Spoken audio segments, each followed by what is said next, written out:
the Sleep Geek Podcast. It's a raucous romp through the mattress industry with your hosts, Mark Kinsley and Mark Quinn. Dos Marcos. Mattress industry mavens, hang on to your quilted pillow tops because this tick's about to get real. I just need to warn our audience in advance that you could be in the presence of what some might refer to as a cat thief. You mean a cat burglar? No. I'm talking about something different. I'm talking about someone who steals feline, four-legged animals from other human beings. So I think stealing is a very strong word. Wait, what happened? Is this like a United flight reaccommodating? Okay, so the story goes, my son and I were at a high school football. Yeah? Yeah. What? Oh, No, you paused me. Are you pausing me? I had a hot mic. Oh, all right. So anyway, we're at a football game, and we get done with this high school football game, and it's kind of cold outside, and we're like walking to the car, and there's this cat, and it's like white with these big orange spots that look like a cow almost, right? That big spot right in the middle of it. It's a beautiful cat, big, furry, orange. Just a gorgeous cat. Gorgeous, as far as cats go, right? Just a beautiful animal. Beautiful Like, animal. how could you resist an animal that beautiful? Stop it. It had a big, fluffy orange tail, and I go, that's a cute cat. And so it meowed, so I meowed back at it, right? I go, meow, meow, meow, meow, right? And so it Naturally, starts... I mean, whenever cats meow at me, like, what other reaction could you have besides, echoing back the same thing? So you're saying you don't talk to the cat? Like, he talks to you and you, like, let it go and you don't respond at all? What if he was saying in cat language, hey, man, you got any crack? You got some crack? I don't think cats take crack. And what if you said, it's catnip. Crack is great. Have some more, little feline And friend. I didn't realize that's what I said. You didn't know what you were saying. Then I would be part of the problem, wouldn't I? So anyway, the cat like starts talking to me back and forth, and we do that like 3 or 4 times. Then the cat says, I'm going to walk over to this guy because he's clearly friendly. So he walks over to my son and I, Nick, and he jumps up on his hind legs and he starts pawing in the air like a horse might, you know, if you like your rears up on its back legs. And I'm like, a wild white stallion? A wild white stallion cat with orange spots. And I thought, I have never seen a cat do that. So then he like gets down and then he rolls over on his belly and he wants us to play with him. And I'm like, this is, maybe one of the coolest cats. So I'm like, we should take him home. He was kind of skinny in a neighborhood. And I'm like, no collar. So we said, let's take him. We'll take him home, give him a home.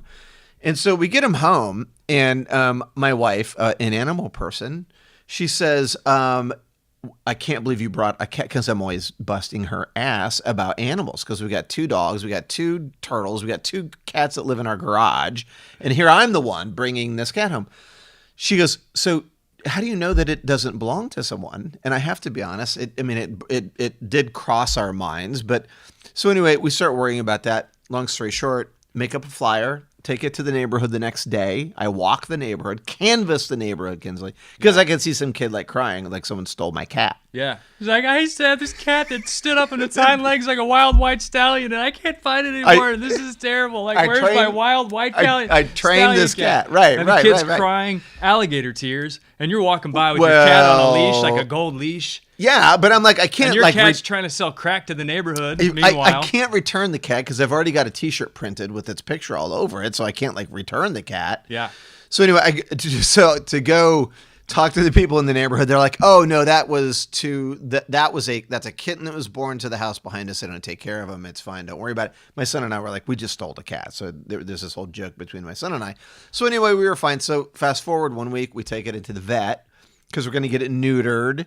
And I couldn't tell the sex. I kept trying to look, but cats don't like for you to look at their privates apparently because he kept like clawing me, and they, I don't want to do. I figured the vet, they get paid to do that. Yeah. And I don't need to know if it's a boy or girl. Yeah, it was name it something gender neutral. Jordan. Perfect. It was LeBron at first, but Nick changed it to Jordan. And so anyway, turns out cat already neutered and is about 3 years old. Okay, so Hold on. The chances of us stealing someone's cat are pretty good. And did you guys look at the cat a little bit closer, like as you were trying to find its private parts, and notice like a giant mark around its neck from where a collar was supposed to be as well? Did you see like worn mane where the collar was supposed to be located? No. So do you still have it? You still No, have but the he cat? was really skinny, but no, we have it. And but I put flyers all up everywhere, and the vet tried to reassure us. And the vet says, listen, people dump their cats all the time. They move. They just don't take them. And the cat population in our town is actually pretty high. So chances are you didn't steal anyone's cat, which I'm grateful that she tried to let me off the hook. But anyway, so that's our story and how we stole the cat. But hey, but at least you have a cat, and its name's Jordan. And you Jordan- still have it? let me tell you something, man. That cat hit the jackpot the way my wife takes care of animals at our house. So I'm pretty sure that's why she married me. It was more of a pity thing than an attraction thing. So now, instead of having, Thursday, Friday, Catterday, and then Sunday. No, is that what stop you guys it. have? Stop it with the puns. We're not. No, doing that's that. the thing. Like, if you go on Twitter, people are like hashtag Catterday. Is that right? They post No, cat videos. I don't do that. But I. Just trying to stay relevant. I am going to get you one of these shirts I got with Jordan's picture all over it, and Yeah.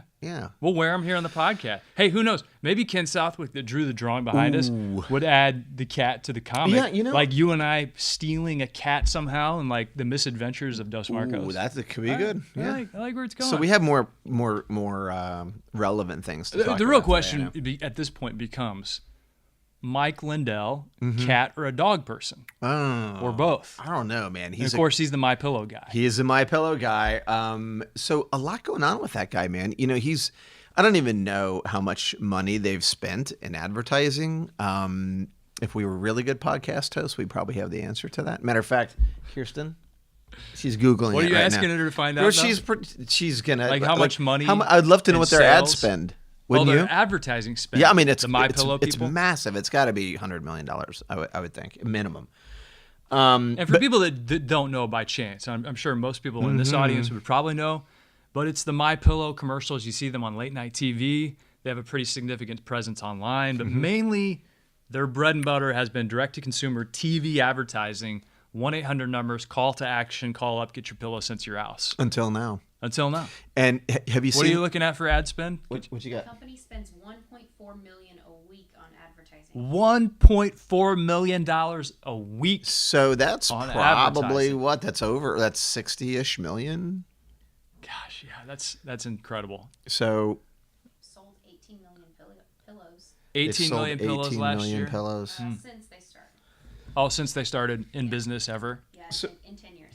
Are you going to do some How math much now? was it? 1.4 million a week. So 1.4 A times week. times 52. Yeah, so 72 million. $72 million in ad spend. because I suck at math, but 72 million. So anyway, I said 100 originally, but anyway, it doesn't matter. It's a lot of money. But now they're selling toppers, Kinsley. So and here's the thing: the commercials are really good. They talk about pressure points. They talk about temperature. They talk about comfort. They talk about, they really create the pain and then solve the pain. So hey, have you ever had a bed that didn't feel good? Have you ever had a bed that the temperature wasn't right?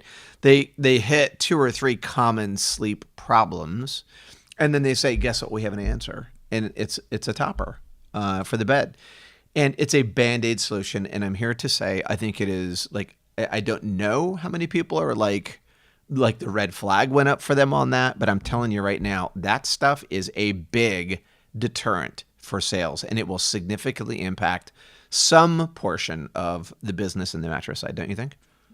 I do. Okay, so especially whenever you have people that have a certain amount of trust with somebody that's identifiable in the marketplace Right. already, and somebody that has a giant list of consumers to which they can market.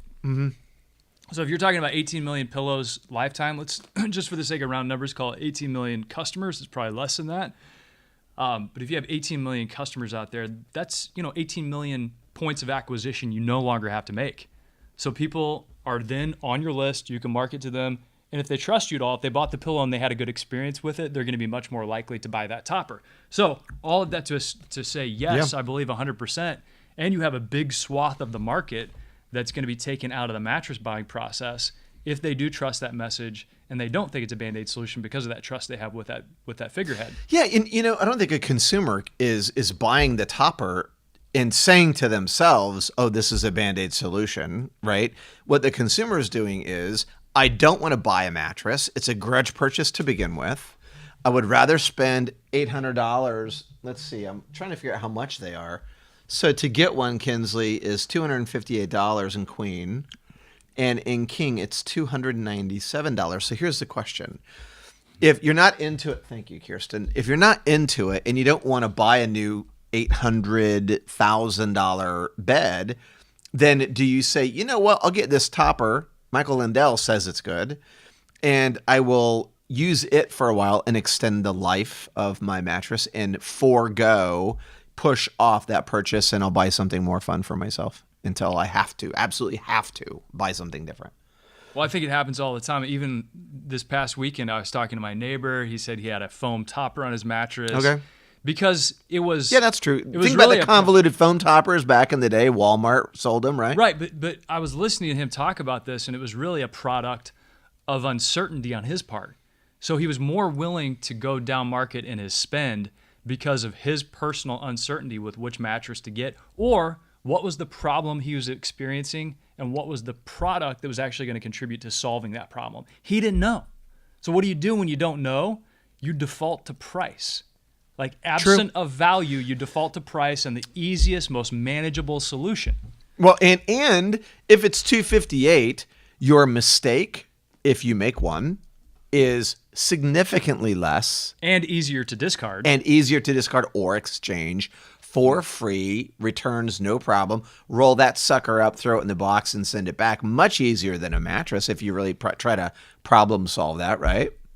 So anyway, I don't know, man. So let me tell you a story. Go ahead. Were you going to say something? Mm-hmm. I'll tell you a story. When I was at Serta, we had Sam's Club, and it was the account that I was in charge of. And so the chief executive officer was bringing in a new item, and it was a topper. Okay, and it was $159 in Queen. And they, in each top executive every year, picked an item, and they made it their special item. And they had this contest within the executive management ranks. And so whoever's VPI, I think was what it was called, very important product, VIP, whatever it was, they would have these contests and say, okay, I'm going to pick this new innovation. I'm going to bring it into the club, and mine is going to outperform yours. Well, what do you think the CEO did? He placed it everywhere. He's the CEO. He can tell them to put it wherever they want. So of course he's going to win, right? But anyway, he takes his mattress topper and he puts it right by the mattress category. And I said, if you do that, you're going to kill your mattress business. You're going to hurt it. And you're going to exchange a $600-700 ticket for a $150 ticket. They didn't believe me, so I went out and did consumer research and found that about 85%, this has been a long time, but I'll paraphrase, 85% of the consumers said that if they could buy a Band-Aid solution product instead of the other one for the different, I gave price differences and all that stuff, then they would do that. And what do you think happened? Exactly what we anticipated. And I took the research to the Sam's people and I said, here's what consumers say. Don't take my word for it. Here's a 1,000-person quantitative survey that said, you're going to trade down. It's exactly what they did. But that guy wanted that topper to perform because it was his item, and it really hurt their business. How's that for a story? So that actually happened. It actually the happened. research, and the CEO of Sam's at the time was behind it. Right. Torpedoed mattress sales. It did. Drove his product sales. So well, mostly if you merchandise it right next to the mattress category. Yeah. So he had it in the pillow section. And at that point, you're looking at it. I think you'd be like, if you got two people, or if you got people in a room in a controlled shopping environment, and you really start talking to them about, hey, this is a topper and this is a mattress, or you don't even explain that to them because on the retail floor in a big box environment, you can't explain that to someone. Or typically there's nobody, you're not looking for a sales associate to come help you. So if they look at this display, you got pillows, you got toppers, you got mattresses, you're looking at it going, well, this is mostly a mattress. Right. So why wouldn't I just do that? Because the price is a third of what I'm going to spend on lugging this thing home, Yes. and I can put it in the trunk. Right. Why would I not do that? Exactly. And Michael Lindell He's not selling mattresses, so guess what? It's not taking anything away from what he's doing. It's an add-on sale, and guess what? More than pillows. I mean, he just went from what is their pillow, $39 or whatever the price point is on their pillow, all the way up to $250 for a mattress topper. The guy's like, ringing the register, and so it doesn't hurt him; it helps him. So here's another great question, right? To frame this issue, if that made sense, why in the world wouldn't mattress retailers, sleep shops, or furniture stores carry toppers today? Well, I think you answered the question right there. I mean, the topper is not going to be the high margin item, right? I mean, the topper is not the high margin solution. And on top of that, if you're going to put your name on something and you're going to put your salesperson and your store staff on the front lines and your delivery people, and the product doesn't perform, doesn't deliver good quality sleep, and you don't believe in it, you're going to torpedo your business is what's going to happen. Right. And I think Kirsten, she just pointed out to me that they do have a mattress. I actually knew that. They actually have their mattress in a couple of brick and mortar guys' stores. But so it could hurt them. But, from his perspective, he probably But doesn't you're saying care. what caught your attention was right. the national advertising dedicated No to doubt. the topper. No doubt. And that's where they're putting that ad spend. That Have potentially part of that $1.4 million a week. Right. Now, have you seen a MyPillow mattress ad? I have not, no. Kirsten, have you seen a MyPillow mattress ad? On television, on the radio? Oh, yeah. No? Nothing. So You've seen the mattress ad? Mattress pad, just the pillow. Just the pillow. Yeah. But you've seen the I've only mattress seen the pillow, too. pad ad or no? Okay, so I've seen it. I've never seen a mattress ad though. So I think it's bizarre. Anyway, I do believe it's going to hurt. I think it is a Band-Aid solution. I think the consumer would much rather fail cheaper than what they're doing. And I think for a retail sales associate, that would be tricky, wouldn't it? So there's imagine, right? There's a section for mattress toppers. And so those are like whatever they are. And then here's the problem though. If you put a mattress topper on top of a crappy bed, all you've done is put a mattress topper on top of a crappy bed. You still have a crappy bed, right? So it's potentially sagging like a lot of mattresses do. And if you put a topper on that, that's not going to help that problem. Well, and I think that's the experience that everybody selling mattresses should go through is what really happens when you take let's call it, you go from a 6-inch, fabric encased coil product to an 8.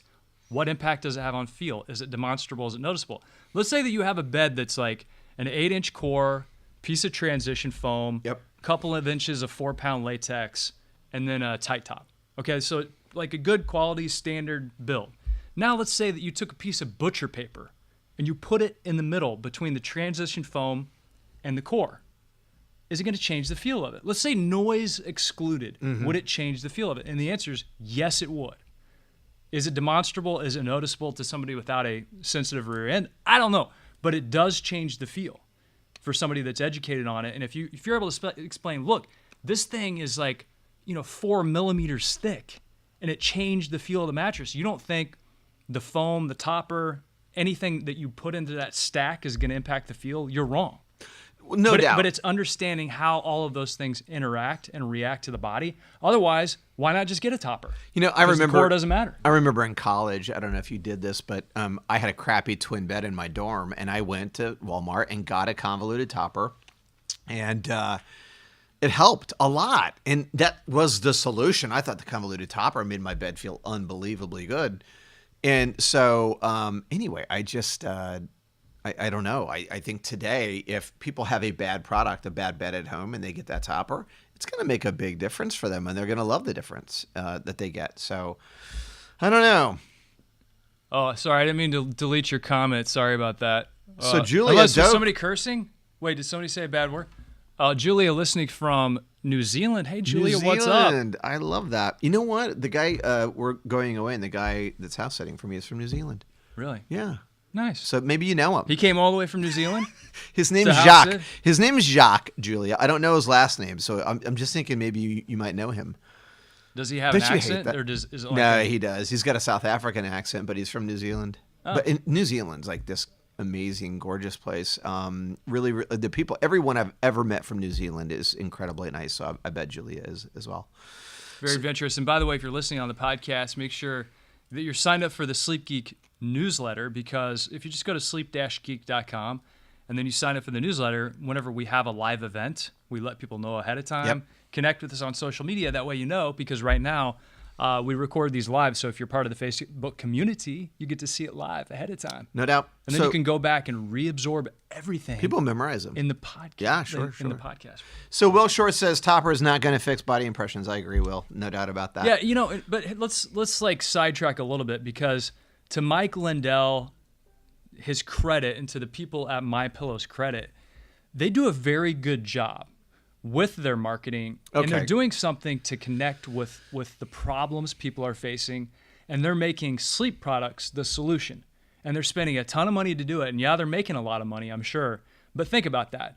In the search phase right now, if you go online and you search for problems associated with sleep, a lot of times drug companies are popping up, different pills and juices and home remedies and all this other stuff. They are really identifying the problems people are having with pain, with tossing and turning, with lack of sleep, and they're saying this is going to help solve that problem. And I'm glad somebody in the sleep space is doing it and spending enough money to really connect with consumers on a very high visibility level. No, I think you're right. And going to what you said, hey, Barry Kaufman, glad you're here. So what I think is important about what you just said is the marketing side. So just paint this picture, okay? So it's a backhanded compliment for Mike Lindell. So the product is a low cost solution to produce. So it's chopped up foam, as I understand it. So I think my wife bought one. And to be in the direct marketing space, you have to have products that have massively big margins, because those big margins have to fund your direct response media buy. Okay, so in this case, we decided it was $72 million or something. So the product isn't like amazing, like nothing that you would like search the world for, right? It's pretty basic in terms of construction. But the marketing approach, the lesson is he tells a story exactly like what you said.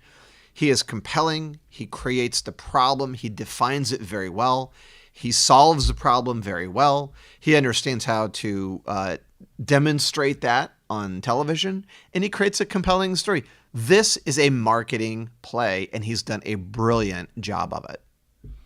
Yeah, and to his credit, beyond the direct-to-consumer TV advertising that he's done over the years, he's gotten into the internet space, it appears, in a very big way. Mm-hmm.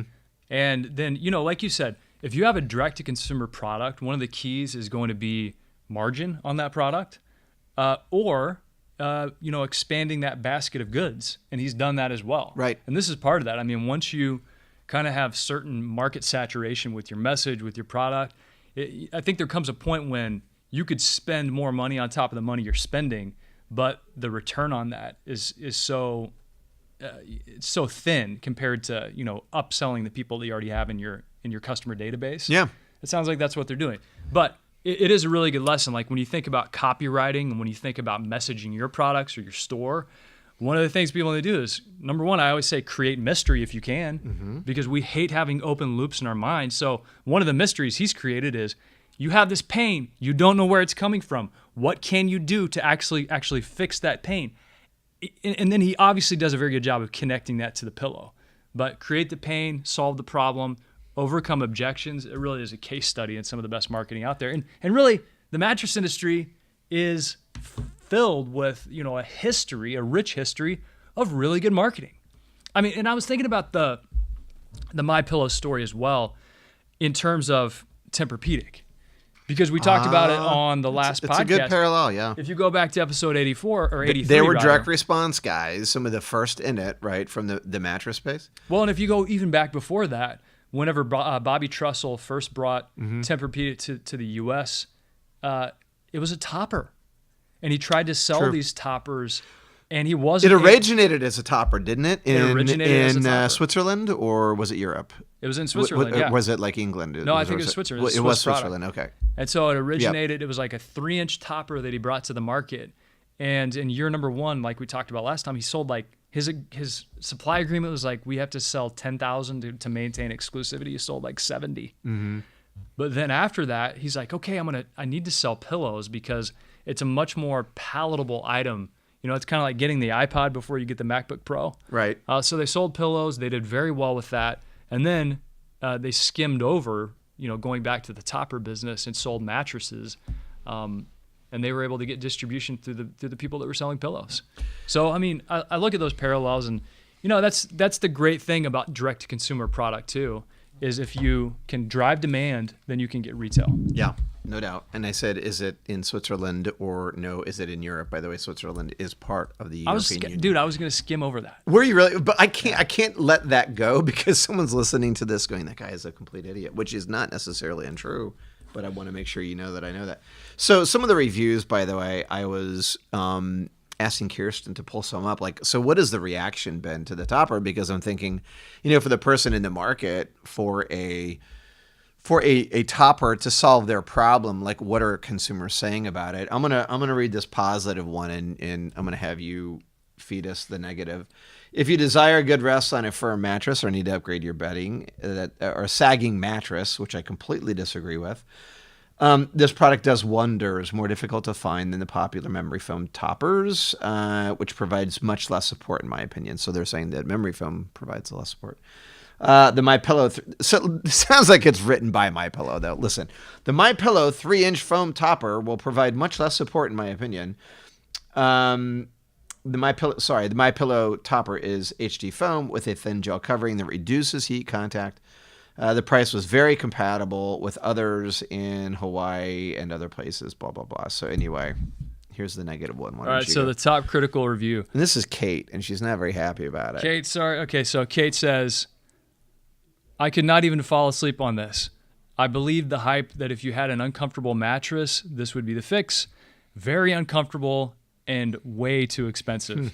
So then I went to return it and can no longer get it to fit in the box because it expands. I had to purchase a larger box, and between that and the shipping, it cost $86, which I was not refunded. Don't waste your money. Wow. So in that's interesting though. And if you buy a mattress online, they'll probably have you donate it to charity or something like that, but they're not going to make you try to put it back in a box because it's impossible. So here they do want you to put it in a box, which is going to have a really negative consumer review, which is obvious here, and it costs her $86. So yeah, we'll take it back and we'll give you your money back. The problem is you got to spend $90, which is a massive deterrent for you to even bother sending it back. And so you're out. So it's a restocking fee, you could say, a $90 restocking fee. I'm just not like, when it just comes down to it, me personally, I'm not a fan of toppers. Typically. Why? Because every time I've slept on one, it feels like a squishy add-on, and it doesn't feel like it's a stable part of the sleep set or the entire experience. It really feels like, I don't know, you've got like a nice outfit, and then it's like, oh, the weather dropped, and the only thing I have is this giant cape to put on. Like, I'm not a cape guy, but I guess I'll wear this. Do you wear capes? Well, whenever you have it, yeah, obviously. Oh, I want to see a Mark Kinsley cape. You should have your own line of capes. Anyway, all right, keep moving us forward. So anyway, we're like 27 minutes in. Okay, hey, good. You know what? Here's what I want to move forward with. It's the holiday season. It is.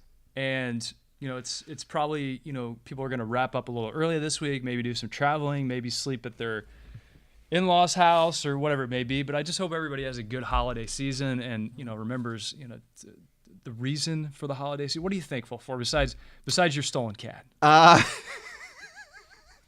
Well, I'm thankful I haven't been arrested for stealing a cat. Too, yeah. I should add that to my list this year. The basic stuff, right? I think for me, it always comes down to the simple things. It's health, it's family, it's friends, it's my faith, it's this podcast, obviously. I mean, right top of the list. The people that listen to this, very grateful to them. People that read the blog as well. I don't know. I just think it's the relationships in my life that add value to what I do every day. And so anyway, I think that's it. And I hope for everyone listening that that's what they find, or that's what they discover. I hope that they pause and they ask themselves that question. And I hope that there's real joy in searching for that answer, because that's what this is all about. How about you? Anything unique coming out this year for you? Anything unique happen, or what are you feeling grateful for in 2018 before we round the corner here? Well, I'll tell you a quick story. So this past weekend, our next door neighbor, her dad lives in Chattanooga, Tennessee, which is where Don Wright lives, from Wright Global Graphics. It's supposed to be a really cool city. So I got to meet him. It's been about a month and a half, 2 months ago. They came and they stayed. So I got to meet him. And through the process of meeting my neighbor's mom and dad, I found out that every week he mails her a letter. So he types the letter on the computer and talks about his week, and he mails it to her, and he mails it to a variety of family members. So maybe like a dozen people are on the list, and he physically prints it out, and if he has anything additional to add for his daughter, then he writes it down, right? But I read, she said, I go, okay, so how was this week's letter? Because I'm really fascinated by this now. I'm like, what does he write about? But hang on. So this guy writes a letter about his week. This is what happened in my week, and he mails it to 12 people. Do I have that right? Yeah. Okay. All right. Yeah. And so, but he's been doing this long time, for like over 20 years. Oh my gosh. And before that, his dad did the same thing. Wow. So, okay. And did it for years and years. And as I read the letter, because she said this week's was really good. Because I'm always asking, like, what was in the letter this week? Well, I just love that she reads them. Yeah. So she reads it and then pins it up on the fridge, and then next week we'll replace it with the new one. So this week's was gold to me because I read it, and he was talking about how this week I decided to take water aerobics at the Y.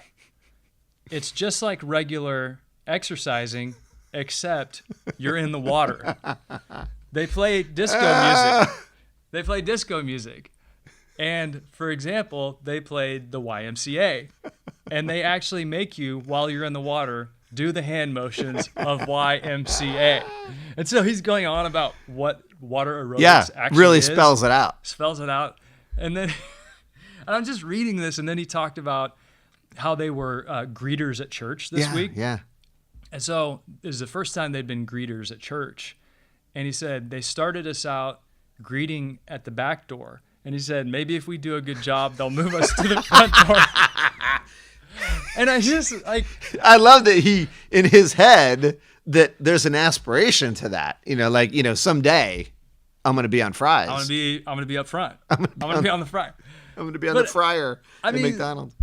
I can be personally, I can be so inundated with all the content and junk in the world. You just get kind of incensed to the whole thing and a little cynical. But as I read this letter, I'm like, this is not done with dripping with irony or anything. He's observing and sharing his week, and he's making it a point to reach out to his daughter and his family members and make sure they know what's going on with him, and making sure that they can do it on their own time, on their own terms, with that letter in hand, and get something physical. There's something special about holding something in your hand. That's for sure. Not having the digital world involved.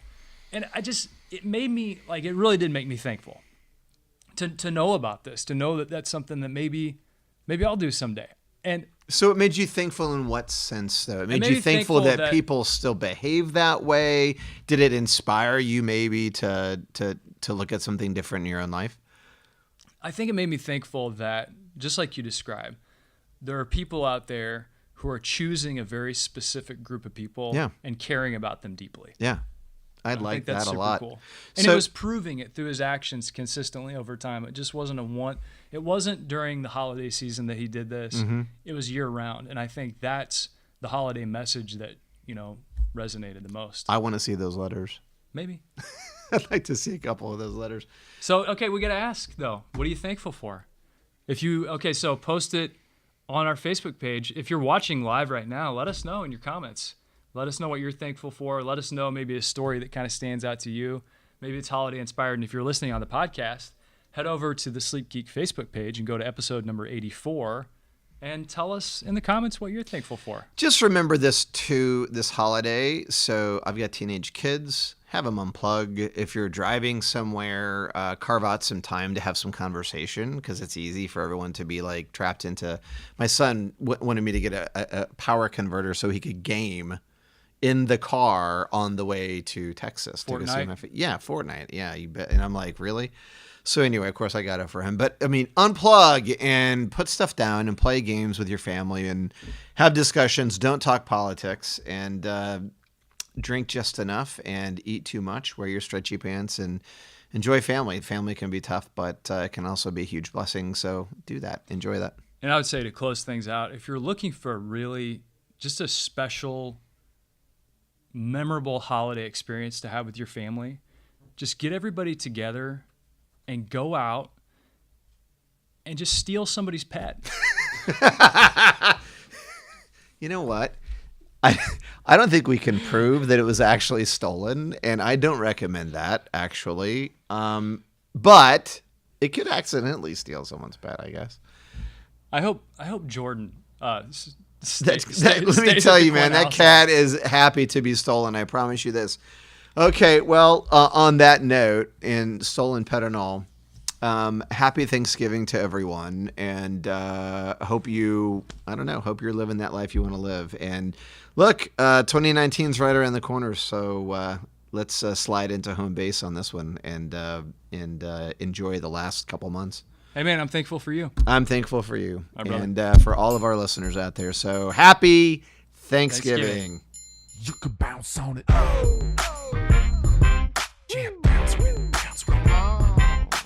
Bounce with it, bounce with it. All right. What is a hybrid? It's like peanut butter jelly, peanut butter chocolate. Hybrid so tight, there's no way that you could topple it. Hybrid on my wrist, that's a calculator watch. We add ourselves together and